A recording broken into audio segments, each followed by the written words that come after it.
Assalamualaikum. Pesan ni untuk diri saya dan kita semua. Akhlak lebih kuat daripada kata-kata. Kebaikan dari hati, insya-Allah sampai ke hati. Hidup akan terasa mudah bila selalu ikhlas dan bersyukur. Meski terkadang cobaan datang, takkan mengubah janji Tuhan.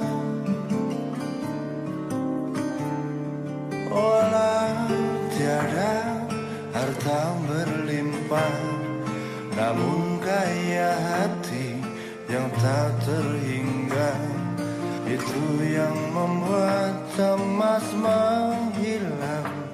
Hanyalah mengharap ridho Tuhan.